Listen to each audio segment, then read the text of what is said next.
This is the iconic Freddie Mercury item. This is a crown that he designed with Diana Mosley, a costume designer and a close friend of his. It was worn during his last live performance with Queen in 1986. Behind a tall green door in Kensington stood Freddie Mercury's hidden world, a place few ever entered while he lived. To millions, he was the flamboyant voice of Queen, commanding arenas with unmatched power. But inside his London home, Garden Lodge, a different story waited. This is an iconic jacket that he wore for many live performances over a 3 to 4 year period, including on Saturday Night Live in 1982. Yes. And this was the last live performance he did in the US. When the doors finally opened after his death, what friends and fans discovered was unlike anything they expected. It wasn't just a house. It was a revelation of the man behind the legend. What was found there would leave the world stunned. From Zanzibar to Queen. Freddie Mercury's story didn't begin with bright lights or roaring crowds. It began quietly, far from London, in the winding streets of Stone Town, Zanzibar. Born Farrokh Bulsara to Parsi parents Bomi and Jur, his early life was steeped in tradition and shaped by movement. The Bulsaras were Zoroastrians, carrying their faith and customs across continents as work and history pulled them in different directions. His father's job at the British Colonial Office gave the family stability, but Farrokh was never ordinary. He was born with 4 extra incisors, a feature he later said expanded his mouth and gave him the unique vocal range that would one day make him unforgettable. Most of his childhood was spent in India, where he attended St. Peter's School, Panchgani. At just 7, he began piano lessons, showing a natural talent that startled even his teachers. Friends remembered that he could hear a melody on the radio and immediately play it back without needing sheet music. By the age of 12, he formed his first band, the Hectics, covering Elvis Presley, Cliff Richard, and Little Richard with a boldness unusual for a boy so young. At St. Peter's, Farrokh began calling himself Freddie, a name that quickly stuck. It wasn't just a nickname, it was the beginning of a transformation that would carry him into legend. In 1964, the Zanzibar Revolution forced the Bulsaras to flee. Violence swept across the island, leaving thousands dead, and the family escaped to England with little more than their survival. Their new life in Middlesex was modest, defined by small houses and constant adjustment. Yet for Freddie, England was where everything clicked into place. He enrolled at Isleworth Polytechnic and later Ealing Art College, where he earned a diploma in graphic design. His artistic eye would later prove crucial as he personally designed Queen's crest, a regal coat of arms featuring lions, a crab, 2 fairies, and a phoenix, each symbol representing the zodiac signs of his bandmates. While studying, Freddie worked odd jobs to stay afloat. He lugged baggage at Heathrow Airport, sold second-hand clothes at Kensington Market, and spent his nights chasing music. Friends remembered him as flamboyant yet oddly shy, a man who absorbed everything around him. Musically, he tried his hand with bands like Ibex, later called Wreckage, and Sour Milk Sea. None lasted long, but each was practice for what was to come. To Freddie, every so-called failure was simply a rehearsal. By 1970, his real break had arrived. He joined guitarist Brian May and drummer Roger Taylor, who had a band called Smile. With the addition of bassist John Deacon, Queen was born. Freddie pushed for the name, aware of its boldness, its provocation, and its universal strength. Around the same time, he dropped Bulsara and officially became Freddie Mercury, a name as commanding as the persona he was crafting. Freddie on stage was hardly a singular specimen. In his speaking voice, he was anchored by natural disposition somewhere in the baritone territory, but he cruised upwards with astonishing ease to tenor heights when it came to singing, the usual tricks of late. He could write endlessly, going from the classic operatic beast called Bohemian Rhapsody one moment to a cute little rockabilly ditty called Crazy Little Thing Called Love. He hated repetition with a passion and celebrated reinvention, pouring in every single detail from lyrics to costumes of every effort he made. His stagecraft will see him through the history books. Like the great star he was, Freddie dragged the audience through the theater of his concerts with basically half a microphone stand. Crowning moment, 1985 at Live Aid, when he commanded 72,000 people, all clapping and singing along under his lead in Wembley Stadium. That 20-minute set is now mentioned as the greatest rock concert performance of all time. Yet for all the glitter and noise, he was also quietly shaping a private sanctuary, one that, after his death, would stun the world as much as his music ever had. Inside Garden Lodge. By 1980, Freddie Mercury had already conquered stages around the world, but what he longed for was a place that reflected the many sides of his life. That year, he found it. A Georgian-style house at 1 Logan Place in Kensington, London. Hidden behind high brick walls and an iconic green door, it was a property that cost him £500,000 at the height of Queen's fame. Freddie called it Garden Lodge, and for him, it became more than just a house. It was his retreat, his creative center, and the sanctuary where the man behind the performer could finally breathe. Stepping past the green door was like entering Freddie's private world. The first thing that struck visitors was the color. The walls were painted in saffron yellow, a bold shade he adored. It radiated warmth and vibrancy, echoing the energy he carried on stage. The double-height drawing room with its soaring ceilings wasn't just grand. It was where his piano stood, the very instrument on which he composed Bohemian Rhapsody. This was the heart of the home, where music wasn't just performed, but born. Every note he played within those walls seemed to add to the house's pulse, making it feel less like bricks and mortar and more like a living extension of him. Upstairs, a mirrored dressing room revealed Freddie's transformation ritual.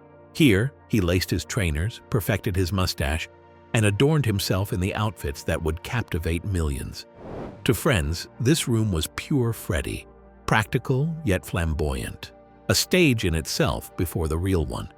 His bedroom offered a different contrast. It was quieter, more subdued, the place where the showman finally let the mask slip. Garden Lodge held both extremes, the fire of performance and the calm of rest. Like the house, the gardens were also designed carefully. Freddie supervised their making into a hallowed Japanese heaven.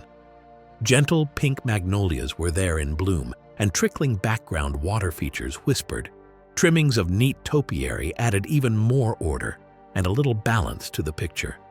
In the first place, Freddie loved pretty much the Japanese aesthetics and art. Thus, this was far more than decoration. An oasis of tranquility right in the heart of London, an outdoor space that very seldom finds him alone and allows contemplation. Here, Eden would overlook his music room and the bar where he hosted his inner circle. Many could recall the late evenings with Freddie swathed in his robe and glass of liquor, peering out at the flowers, half in a conversation and half in thought. The Garden Lodge was not merely an abode. It turned into a treasure chest for Freddie's treasures and passions. New Japanese art and antiques filled almost every room with costumes, handwritten song lyrics, and even humorous touches, such as portraits of his beloved felines. It bristled with such contradictions as Freddie himself, ornate but intimate, dramatic yet serene. Every corner reflected a side of him that the public did not usually know from him. After 1991, when Freddie died, the House Garden Lodge died in time and took on Mary Austin as the woman to whom he had once proposed and who remained his lifelong confidant. She had preserved it for decades as he had left it. This house was never meant to be just another Kensington property. It was Freddie Mercury's world within walls, one part theater, one part temple, and one part secret diary. But while the house itself amazed visitors, the objects inside would go on to reveal even more. And when those treasures were finally uncovered, the revelation stunned even his closest friends. What they found. For years, Garden Lodge stayed sealed, its secrets hidden behind the green door that had become a symbol of privacy. Time itself seemed suspended inside. Even in Freddie Mercury's absence, the house felt inhabited, charged with the energy he left behind.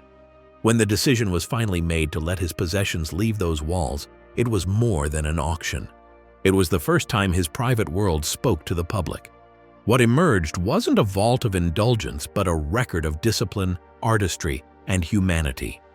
Among the most powerful revelations were the handwritten lyric sheets, stadium anthems, "We Are the Champions," "Killer Queen," "Somebody to Love," appeared in raw, unfinished form.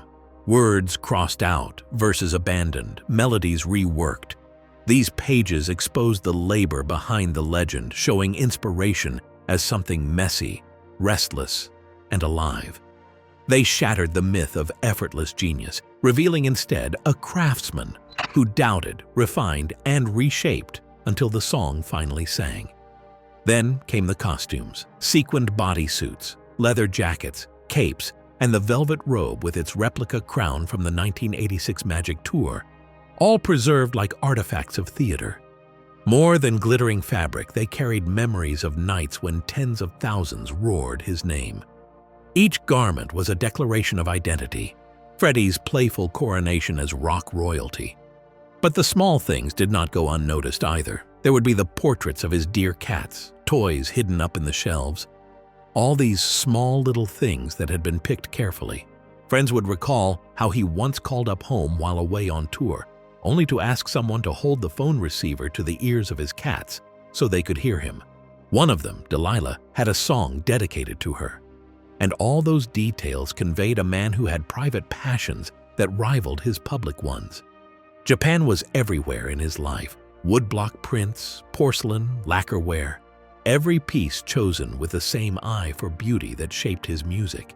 Garden Lodge was more than a home. It was a gallery, housing rooms cherished by Freddie's varied taste and lifelong curiosity.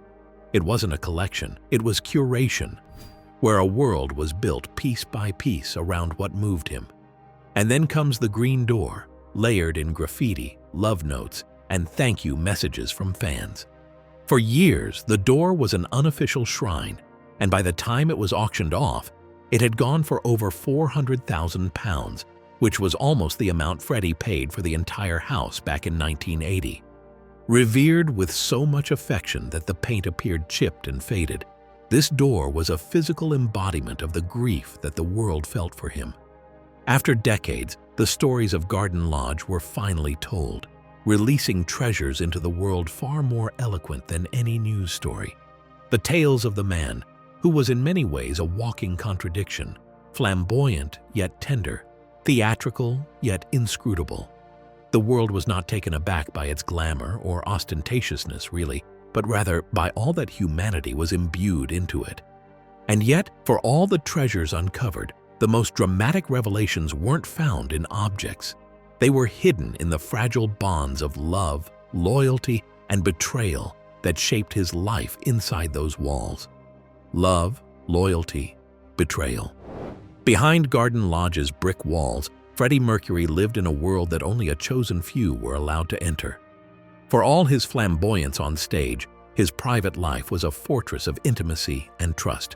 Those who earned their place inside were more than friends or lovers. They were guardians of his most vulnerable truths. But not all relationships held steady. Some brought comfort that lasted until his final breath, while others left wounds that never fully healed. Mary Austin was at the center of it all. Freddie met her in 1969, when he was still a struggling dreamer selling clothes at Kensington Market. She was young, grounded, and unshaken by his eccentricities. Their romance blossomed quickly, and for a time, she was the one person who truly anchored him. Freddie even proposed, though the engagement eventually unraveled when he confessed his attraction to men. Mary responded with blunt honesty, telling him he wasn't bisexual, he was gay. Their romantic chapter ended, but their bond endured. Freddie often referred to her as his common-law wife, and when he died, he left her Garden Lodge and the responsibility of keeping his ashes hidden. That act alone spoke volumes. In a life of shifting loyalties, she remained his constant. Then there was Jim Hutton, the Irish hairdresser who entered Freddie's life in 1985 and became his true partner until the end. To the world, their relationship was quiet, almost invisible. But inside Garden Lodge, it was a marriage in all but name. Jim gave Freddie a simple gold ring, and the singer wore it proudly until his final day.